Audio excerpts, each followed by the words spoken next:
అభి, నన్నే బెదిరిస్తావా? నల్లెపూసల కార్యక్రమం జరిపించుకుని నీ పంతం నెగ్గించుకున్నావు కదా. దీనికి రివెంజ్ తీర్చుకోకుండా నేను నిన్ను వదలను.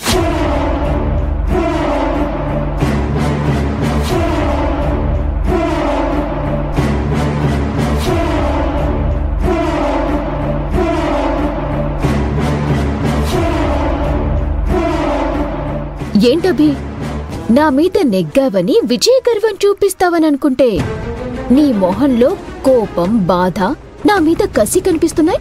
నాకు కావాల్సింది నీ మీద నెగ్గడమో కక్ష తీర్చుకోవడమో కాదు, నా భర్త ప్రేమ నాకు కావాలి.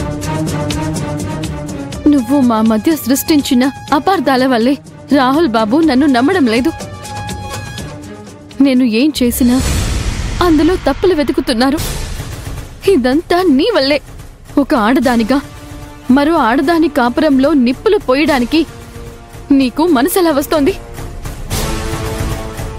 అది నీ తలరాతభి, అనుభవించి తీరాల్సిందే. మధ్యలో నేనేం చేశాను? మర్యాదగా ఇళ్లు వదిలి వెళ్ళిపో అని చెప్పాను. కాదు, కుదరదు అని ఈ ఇంటికి కోడలుగా వచ్చావు. పైగా నాకే వార్నింగ్లు ఇవ్వటం స్టార్ట్ చేశావు. మరి నేనెందుకు కోరుకుంటాను? నా స్టైల్లో రివెంజ్ తీర్చుకున్నాను.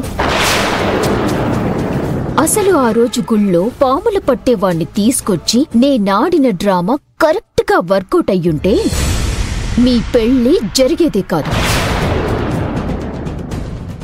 కలిసొచ్చింది అంతే.